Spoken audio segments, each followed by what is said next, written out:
Bonjour à tous et à toutes, ici Pinap. Aujourd'hui, on va continuer mes achats d'été 2, partie 2.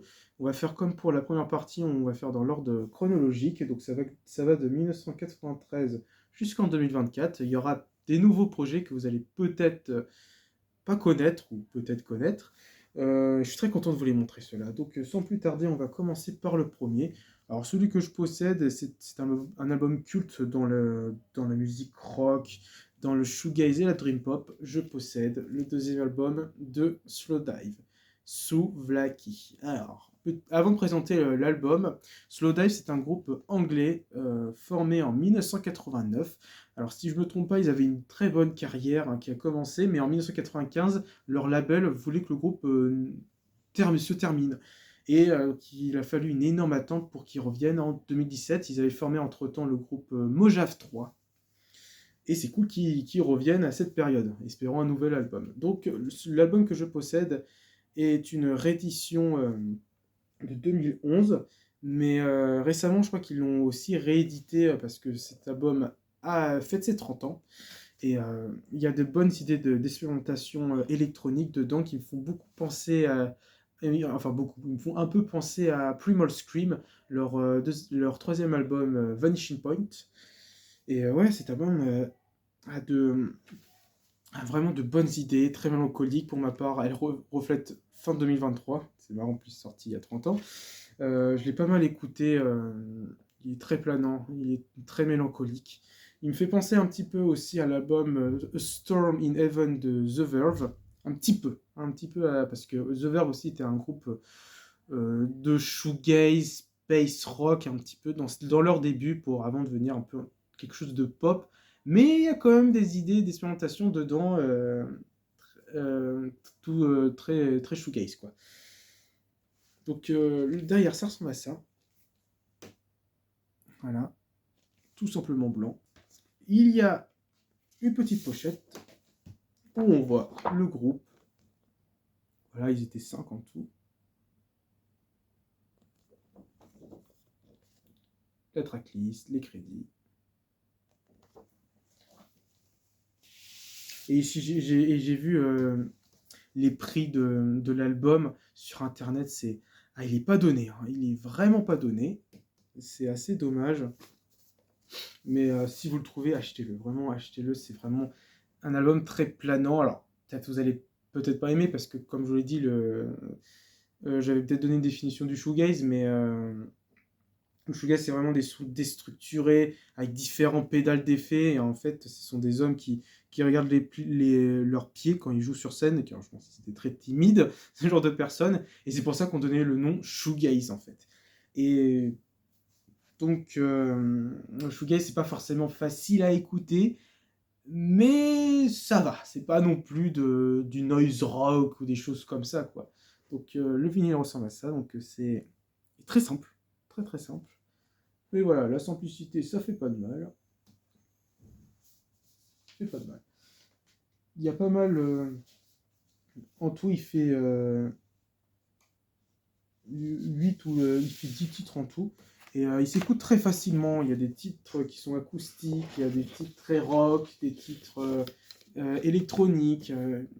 C'est un mélange. Donc les titres que je vous recommande, il y a Allison, Sing, qui est magnifique, qui est assez triste, mais la voix de la chanteuse, elle est très belle.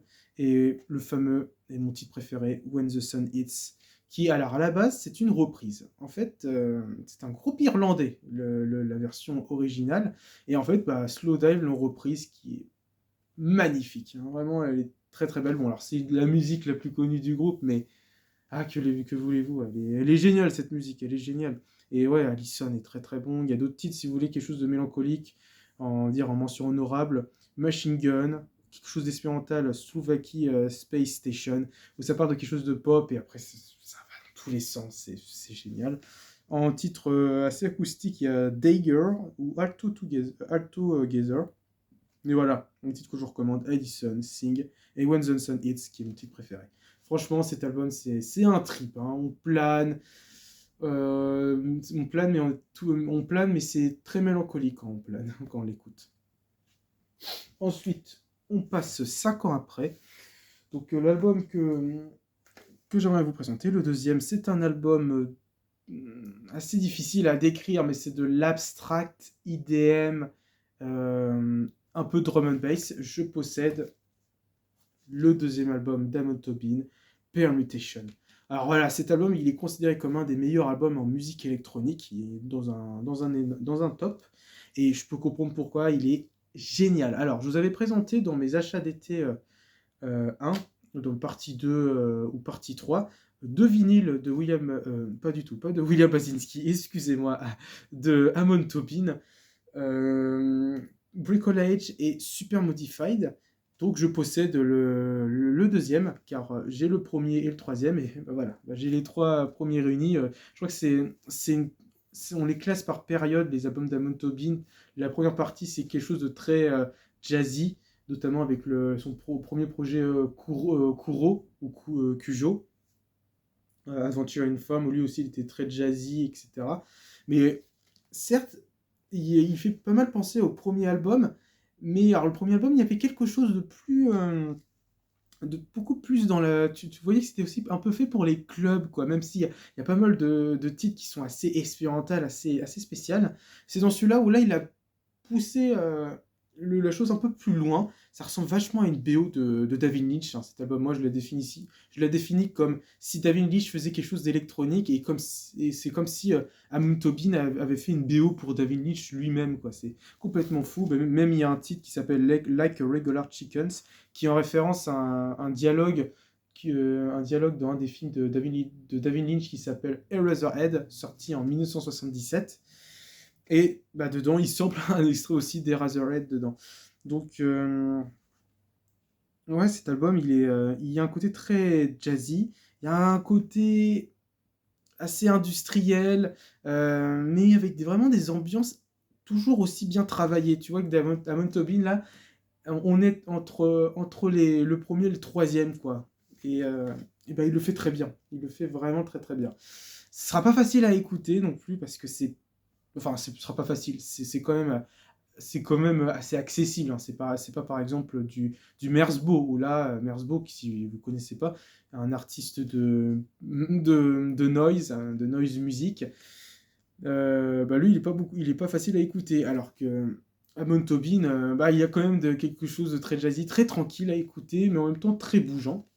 Donc les titres que je vous recommande dedans, Bridge, très très bon, qui est dans le top 5 des titres les plus écoutés. Nova aussi, ça c'est le deuxième titre le plus écouté. Et, oh, qu'est-ce qu'il est tranquille avec cette espèce de guitare acoustique qui fait penser un peu à ces musiques brésiliennes acoustiques. Il est vraiment très très bon. Le titre Night Life, qui est un titre assez complexe, assez énergique, qui me fait beaucoup penser à Mission dans l'album Blue College d'Amon Tobin. Donc je vous montre à quoi ça ressemble derrière. Donc c'est une réédition en fait que je possède qui a rodé il y a quelques mois. Le label Ninja Tune décide de le rééditer et ils ont bien fait car l'original est pareil, est pas donné quoi. Il coûte, même là il y a eu une réédition en 2012-2013, mais il coûte assez cher dans les 80, 70, 90 et j'avoue je voulais pas trop dépenser cet argent là. Et il y a un petit bonus aussi qui est dedans qui s'appelle Melody Infringement. Et c'est marrant parce que dans les albums d'Amon Tobin, tu as toujours un titre qui n'apparaît pas dans les versions sur des plateformes de streaming. Comme par exemple le premier Bricolage, il y a le titre Easy Muffin qu'on retrouve nulle part. Alors à un moment, il était dans une BO d'un film français oriental, mais bah, malheureusement, il a été supprimé parce que je pense droit d'auteur, des choses comme ça. Donc le vinyle est assez marrant car voilà, les pochettes, la pochette est en fait la couverture de l'album. Donc voilà à quoi ça ressemble. C'est vraiment des espèces de storyboard, mais on dirait d'un jeu vidéo, tellement c'est classe. Et ça représente bien l'univers d'Amon Tobin, des espèces de formes assez complexes à comprendre, euh, assez calculées, quoi. C'est complètement fou.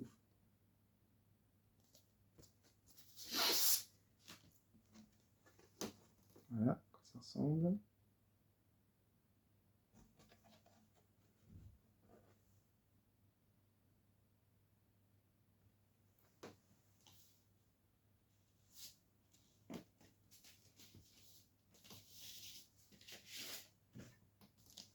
Et la batterie dedans est vraiment bien travaillée. Mais de toute façon, les albums d'Amon Tobin, les batteries sont vraiment très bien travaillées, c'est génial.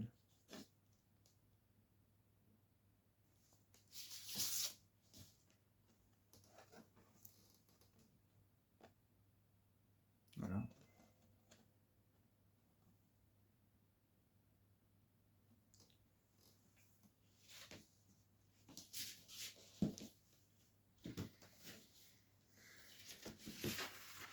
Donc moi, mon titre préféré pour cet album, je dirais Bridge. Littéralement, Bridge est très très bon et qui représente assez bien l'univers de l'album. Franchement, c'est une tuerie. Ensuite, on passe 6 ans après. 6 ans après, là, on va s'orienter dans la breakcore. Alors, j'avais déjà fait une petite vidéo de mes vinyles spécial breakcore, ITM, Vaporwave, s'il y en a qui sont fidèles sur ma chaîne. Et ben là, j'en possède deux autres, c'est par le même artiste. Donc voilà, je possède un EP, l'EP Infolepsy de Venetian Snare. Alors, voilà, Venetian Snare, pour ceux qui ne connaissent pas, les nouveaux qui viennent arriver sur la chaîne, c'est un artiste canadien du nom de Aaron Funk qui fait donc de la musique électronique, mais très énervé, quoi. C'est vrai, lui, il est vraiment pas facile à écouter, hein. Littéralement, moi, au début, je l'aimais pas, hein, j'avoue. Au début, ça m'a pas mal rébuté, mais en fait, c'est très trance. Moi, c'est le genre de musique qui me met en transe, hein, voilà. J'aimerais vous prévenir. Et donc, il sortira cet EP-là, sorti en 2004. C'est un original que je possède. Et je l'adore, franchement, c'est un de mes EP préférés. Oh, il est génial. Donc je vous montre à quoi ça ressemble derrière. Bon, déjà, on peut voir cette espèce de vieille dame en train de choisir des jus de fruits. Et on voit que son caddie est bien rempli. Donc voilà, elle a fait ses courses, la madame. Donc derrière, ça ressemble à ça. On voit une espèce de devanture, de jus, voilà, ici, hein. Ça fait très typique américain, hein, quand même, ce gros format de jus, c'est assez marrant. Et donc voilà, derrière, il y a la tracklist, il y a même des mails, des choses comme ça. Bon, vous voyez que cet album date d'il y a 20 ans, hein, donc je suis très content de l'avoir. J'ai eu sur Discogs celui-là. Donc je le préfère mieux, alors s'il y en a qui connaissent Venetian Snare, moi je le préfère mieux à Pink plus Green, qui est un de ses aussi EP les plus connus de sa carrière.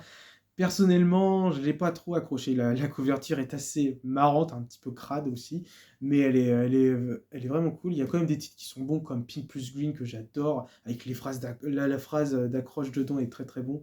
Il y a aussi Mozican Rev Dojo, qui est très bon, avec cette espèce de sample de voix de femme modifiée. Ouais, cet album, enfin, ces deux titres sont très bons.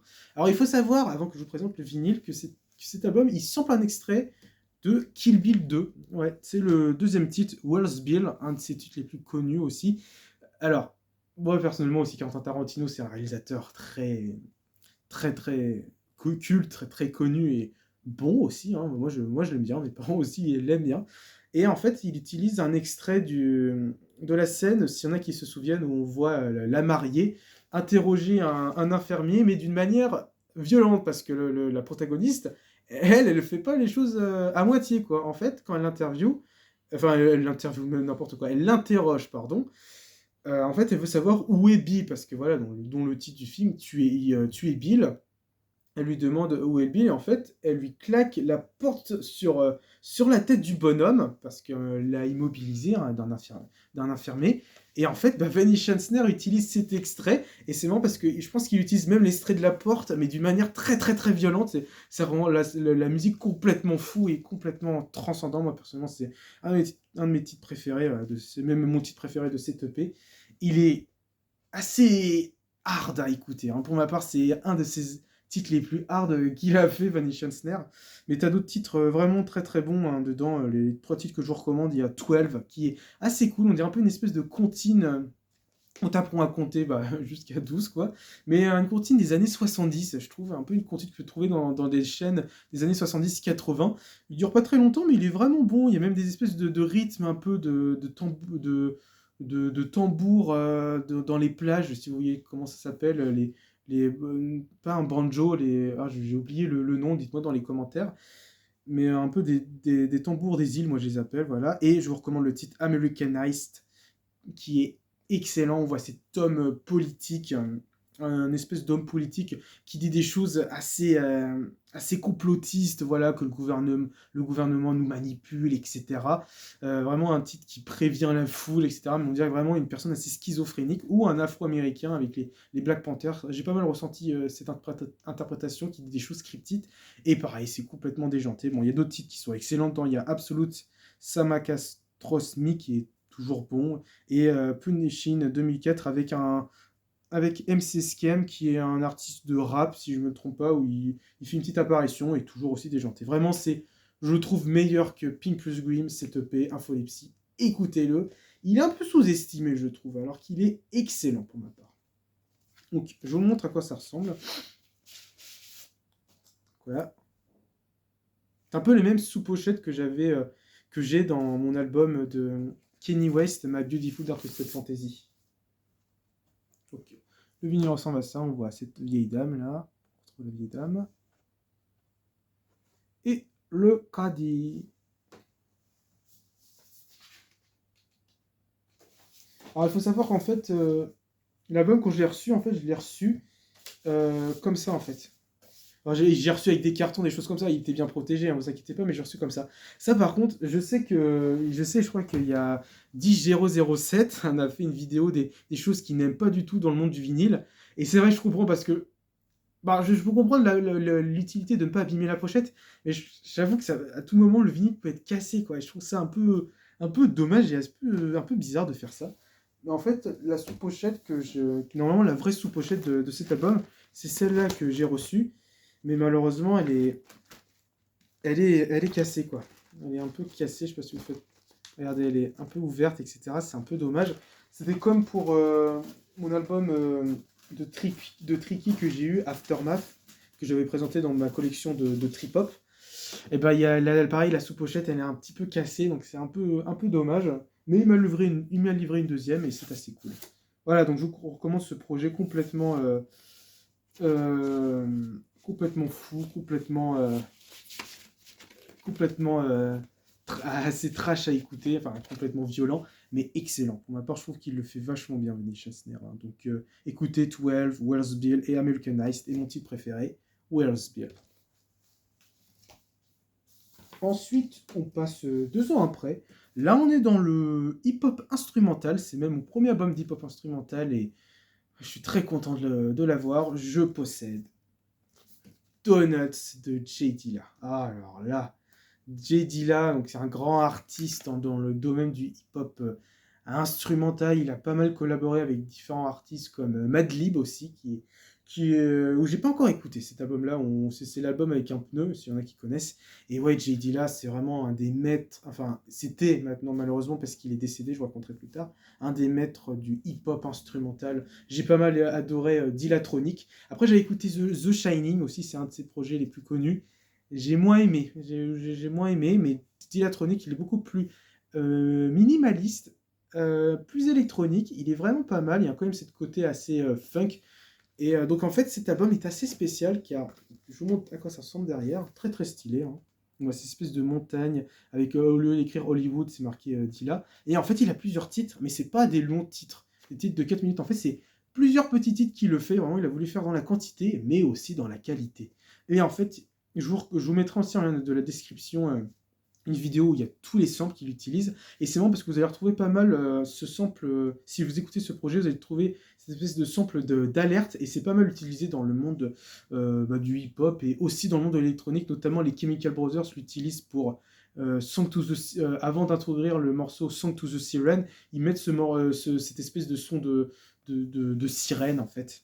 Mais oui, cet album, il a samplé pas mal de choses. Il a samplé Beastie Boys, des artistes de soul. Vraiment, il est très très très très très bon. Donc les titres que je vous recommande dessus, je vous recommanderai après. Là, je vous montre les vinyles. Donc c'est un vinyle, il y a 2 vinyles. Et donc je l'ai eu chez un disquaire. Donc les sous-pochettes ressemblent à ça.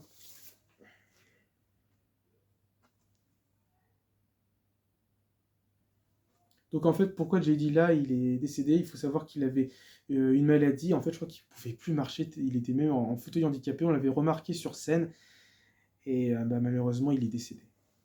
à cause de cette maladie. Voilà. En autre artiste hip-hop instrumental, car aussi j'aime beaucoup ce titre, je vous recommande Nujabes, un artiste que j'en ai déjà parlé dans le live de Monsieur Vinyle, s'il y en a qui l'ont vu, de cet artiste-là qui aussi malheureusement est décédé, un artiste asiatique, décédé d'un accident de voiture, et lui je l'ai découvert très récemment, j'étais en mode, quand je l'avais découvert, je me suis dit mais j'ai loupé quelque chose, c'est fou, comment j'ai pu passer à côté de ça. J'avais déjà entendu le nom Nujabes quelque part, mais c'est fou. Et il y a aussi là, un artiste, bon lui il est bien vivant, il s'appelle Buckseed. Pareil, lui aussi fait du hip-hop instrumental et c'est plutôt pas mal. Je vous mettrai un de ses albums dans la description. Donc voilà, ça ressemble à ça. Et franchement, ça s'écoute très facilement. Lui, il est très funk. En fait, comment j'ai découvert JD là, il faut savoir que c'était en anglais l'année dernière. C'était en anglais dans un cours en visio parce qu'à un moment, moi, je faisais mes cours sur Paris. C'était le 49.3 et il y avait des problèmes de circulation. Et à un moment, ils ont décidé qu'on fasse cours chez nous. Bon, ce qui ne me dérangeait pas, moi j'étais au contraire très content. Et à un moment, là, excusez-moi pour cette petite coupure, donc je reprenais. Donc, notre prof d'anglais, à un moment, donc on était tous en visio, et en début de cours, pour attendre les élèves qui arrivent progressivement, elle avait décidé, je crois, de mettre JD là, et donc cet album Donuts. J'ai fait, qu'est-ce que c'est que ça? Et j'ai essayé d'écouter, enfin, elle met, et bah, c'était vraiment cool. Je dis, ah, mais c'est Beastie Boy, il semble, etc. Et j'avais pas mal aimé. Il y a vraiment de bonnes. Alors, c'est vraiment des petits morceaux courts d'une minute, les samples qu'il utilise. Non, franchement, allez écouter. Allez écouter, moi cet album, il est très très bon. Les titres que je vous recommande, il y en a beaucoup, mais j'en vous recommande d'en écouter trois, dont Don't Cry, où il rend hommage à son frère qui est hélas décédé, qui est un beau titre, hein, je pense mon titre préféré. Don't Cry. Hmm, je vous recommande d'écouter bien sûr Last Donut of the Night aussi, qui est très très bon. Et pour terminer, je dirais The Difference, où il y a une espèce de titre avec des tambours, etc. Il y a un côté assez chamanique dedans, avec ces tambours, il y a un côté assez trans, quoi. Et ouais, non, cet album, il vaut vraiment le coup.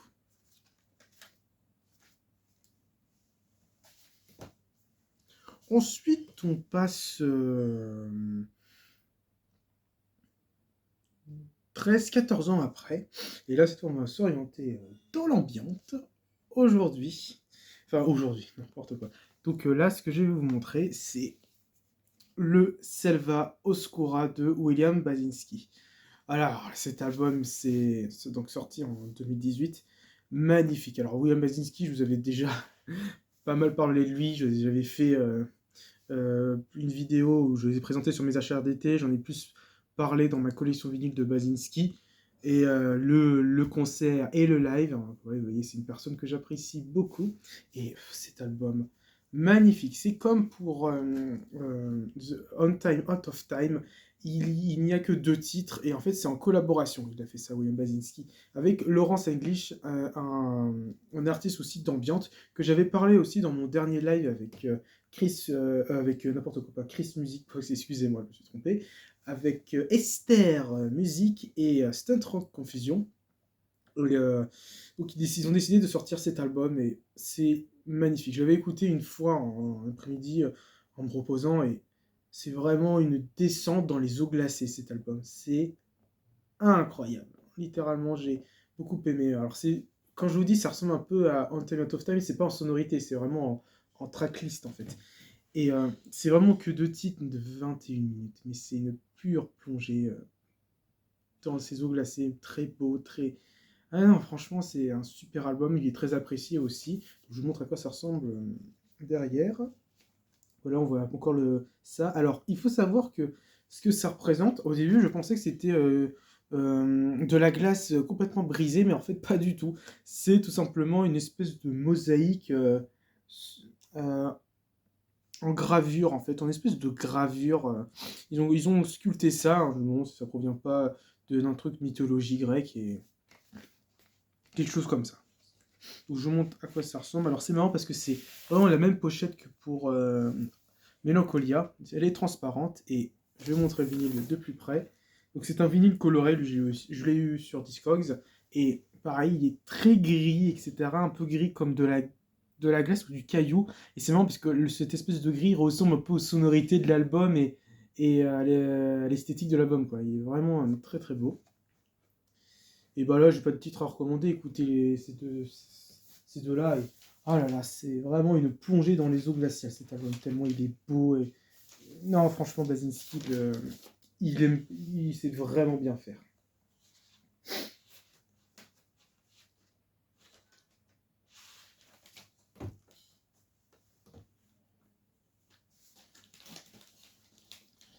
Alors, attendez 2 petites minutes. Hop, c'est bon. Pas évident à remettre. Donc voilà, cet album est un très très bon album d'ambiance, froid. N'hésitez pas à l'écouter, les 2 projets, hein, surtout parce que il s'écoute. Il y a eu même droit, il y a eu même un clip. Hein, bon, là, je vous mets pas en lien de description, allez le voir par vous-même. Une espèce de petite edit de 4 minutes si vous voulez pas entendre le morceau en entier. Enfin, si vous voulez pas entendre le projet en entier, mais bon, je trouve ça un peu dommage parce que vraiment, il vaut vraiment le coup. Ceux qui sont fans d'ambiance et qui ne connaissent pas cet album et ceux qui veulent découvrir. Mais il y a eu un clip assez sympa. C'est assez bizarre, mais ça correspond bien à l'univers de Basinski. Voilà, très bon album. Ensuite, on passe 2 ans après. Je l'ai eu aussi sur Discogs. Donc toujours du William Basinski. Alors, je suis aussi très très content de l'avoir parce qu'il est magnifique projet. Littéralement, c'est... oh là là, il est génial. Pour ma part, ça fait suite à The Disintegration Loops. C'est le fameux Lamentations de William Basinski. Voilà, alors là, on s'éloigne de Selva Oscura. Là, on est plus dans des... pas dans 2 longs morceaux. Là, c'est plusieurs titres. Non, vraiment, cet album, quand je dis, ça ressemble à une suite à The Disintegration Loops, les 4 albums. C'est que je sais pas, je trouve que j'ai l'impression que ça se passe après les événements de ce triste jour, le 11 septembre, et que tout le monde en fait est confiné et tout le monde a peur, tout le monde est paranoïaque, etc. Enfermé chez eux, il n'y a plus personne dans la ville. Un peu comme pour le confinement où c'est assez triste de rappeler ce moment-là, un peu au Bataclan. Quand tout le monde a été enfermé, etc., ça m'a fait beaucoup penser à ça quand j'écoutais aussi cet album. Et oui, c'est un super projet. Alors il faut savoir que ce que ça représente, bah, c'est une œuvre d'art. Je vous dirais, c'est quoi comme œuvre d'art, mais c'est une œuvre d'art des années 80. Et alors derrière ça ressemble à ça. C'est aussi une œuvre d'art, car en fait William Basinski il a utilisé des œuvres d'art pour cet album, et aussi un album très très apprécié. Hein. C'est un gatefold, par contre. Donc, ça ressemble à ça, voilà, très très beau. On voit, en plus, ça correspond bien à l'univers de l'album, très sombre, avec des loops, mais il a fait quelque chose de vraiment impressionnant. Il dédie cet album à son frère qui est hélas décédé en 1986. Il avait que 30 ans, le pauvre. Donc voilà, ça ressemble à ça. On voit les crédits des tableaux, je vais vous le dire. Alors la pochette de devant, c'est de David Erwing, The Spirit of Blonde. Pour le derrière, c'est encore du David Erwing, c'est Untitled. Et à l'intérieur, c'est de Lu Song en Untitled en 2011. Et le design, c'est fait par Richard Cartier. Donc les vinyles ressemblent à ça, pareil en sous-pochette assez transparente.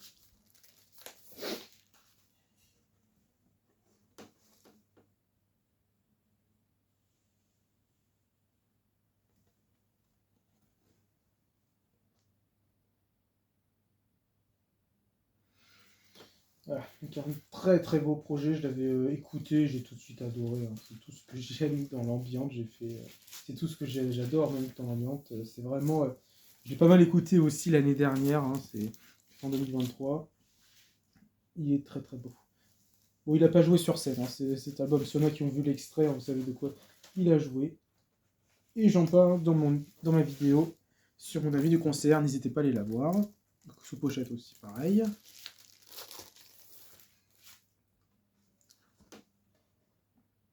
Alors lui, il n'est pas forcément évident à voir. Je le trouve pas beaucoup dans les disquaires, des choses comme ça.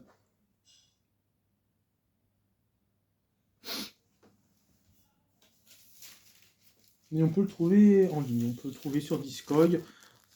pas non plus extrêmement cher, il n'est pas trop donné, mais voilà. Ah oui, à l'intérieur, il y a ça, c'est assez sympa. Donc il y a ce petit dessin avec le logo du label de 1865, et derrière, il y a tous les artistes qui sont là. Lui, je veux le garder, il est vraiment très très cool. Ensuite, alors en titre que je vous recommande, il y a The Wheel of Fortune qui est magnifique. Oh My Daughter, Oh My Sorrow. Je vais peut-être en vous recommander 4 pour celui-là. Je vous recommande aussi All This To I Love qui est magnifique. Et Please This Shit, voilà, Got To Stop qui est magnifique. Moi, mon titre préféré, Oh My Daughter, Oh My Sorrow, avec cette espèce de chant oriental, avec cette musique assez sombre, c'est une tuerie. C'était même toujours fait avec de loop, etc. Mais lui, il le fait très très bien. Non, franchement, il l'a bien fait.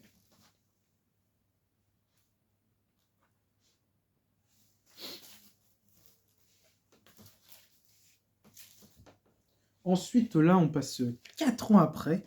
Et alors là, il ne nous reste plus que 2 à présenter. Courage, ne vous inquiétez pas. Là, cette fois, ça va être un nouveau projet. Là, je vais vous le mettre en lien dans la description. C'est toujours c'est du breakcore, cette fois. Toujours par le même artiste, mais sous un autre pseudo. Je possède l'EP Dealer's Mon Birth Control Pill. Alors ça, je l'ai beaucoup écouté, mais quel projet magnifique. Lui, j'ai lu sur Discog. Il faut savoir qu'en fait, Vanishing Snare, il a plusieurs pseudos. Ça, je m'en suis rendu compte que très récemment. Pour l'instant, il en a 3. Il y a Vanishing Snare, Speed the Romance et un autre qui fait des choses un peu plus années 80 et beaucoup moins bourrin. Et en fait, Speed Dealer's Man, c'est un collectif, ils sont 3. Il y a Vanishing Snare et il faut savoir qu'il y a John Frusciante. Oui, John Frusciante, le guitariste des Red Hot, participe dans les projets de Vanishing Snare. C'est complètement fou. Car oui, aussi, John Frusciante, il aime beaucoup expérimenter. Hein. Il y avait notamment dans le live que j'ai fait avec Esther et Stunt, il avait fait des albums de dance, quelque chose comme ça. Bon, à ce qui paraît, ça vaut pas le coup. Bon, j'ai pas écouté. Moi, il y a un album que j'aimerais écouter de lui, c'est A Smile from the Street Your Hall, avec River Phoenix. Il chante, c'est un projet où il était vraiment complètement paranoïaque. Vraiment, il se droguait vachement à cette période. Hein. John Frusciante, on était en train de le perdre. Mais voilà, donc il sort ce projet qui est incroyable avec un clip. Écoutez-le aussi, hein. Bah, je vous mettrai de toute façon les deux titres dans la description. Il me fait beaucoup penser, enfin c'est le deuxième titre, Benakis, parce qu'il n'y a que 2 titres, mais moi au début je pensais qu'il en avait fait plusieurs, mais pas du tout. Les 2 titres en fait font à peu près entre 9 et 8 minutes. C'est génial, parce qu'en fait c'est très progressif. Alors personnellement le collectif Speed Hormone, ils ont sorti 2 autres projets, mais je suis moins fan. Hein. Il y a aussi une troisième personne qui était là, c'était Chris McDonald, qui lui en fait était un ancien colocataire de Venetian Snare. Et en fait, lui, il faisait des projets de noise et c'était plutôt pas mal. Je trouvais que c'était intéressant. Et donc, le seul projet que j'aime bien d'eux, bah, c'est celui-là, parce qu'ils ont sorti un EP, enfin plus un single en 2010. J'avais moins aimé, il y avait des bonnes idées de sonorité. Un deuxième projet qui me faisait beaucoup penser à Traditional Electronic Synthesizer du projet de Venetian Snare qui est sorti en 2016, que j'ai j'ai beaucoup aimé. Non, non, non, en fait, excusez-moi, j'avais un autre projet en tête, mais que j'ai beaucoup aimé, mais ça me fait beaucoup penser à ça, c'est complètement fou. Donc, à l'intérieur, ça ressemble à ça, c'est pas un Gatefold, hein, donc sous pochette, ça ressemble à ça. Et vous allez voir, le vinyle est assez spécial. Il est coloré, et ouais, avec ces espèces de formes là, qui représentent, je pense, des circuits modulaires, des choses comme ça, des choses électriques, quoi.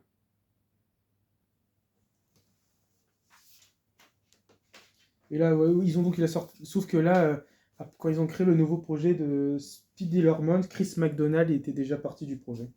Voilà, je pense qu'il y est plus dans le collectif. peut-être qu'il va revenir ou peut-être pas. Mais je sais pas quand il est parti. J'imagine peut-être après le premier projet ou peut-être le deuxième, je sais pas. Mais vraiment, cet album, il est très progressif, il est violent, mais c'est moins violent ce que fait Vanilla Snare. Parce que lui, il le fait violent, mais toujours bougeant et bien fait, il y a une bonne cohérence. Que lui, il est certes bougeant, il est certes violent, mais c'est très progressif. Il y a dans le premier titre, t'as des personnes qui sont en train de parler en jamaïcain, des choses comme ça. C'est génial et le clip est très psychédélique. Alors, vraiment, il est un petit peu trash, enfin, parce que bon, on voit quand même un bébé siroter le sein de la mère. Bon, enfin, quand je dis trash, j'exagère, mais vous voyez un peu de nudité dedans, mais non, franchement, le clip est vraiment aussi très très bon. C'était une bonne surprise quand j'ai découvert le projet, j'avais beaucoup aimé. Et il faut savoir que le premier titre, Birth Control Pill, ils l'ont fait en une seule fois. Ce morceau, il est génial. Et Penakis, le deuxième, me fait beaucoup penser à un traditionnel synthétiseur musique. Mais ce qui me dérange pas du tout, hein, toujours aussi délirant. Et non, vraiment très très bon. Donc derrière, ça ressemble à ça. Voilà, toujours cette espèce de circuit électronique. C'est vraiment un trip. Hein. Je l'ai beaucoup aimé. Je l'ai beaucoup écouté aussi, tellement je suis fan.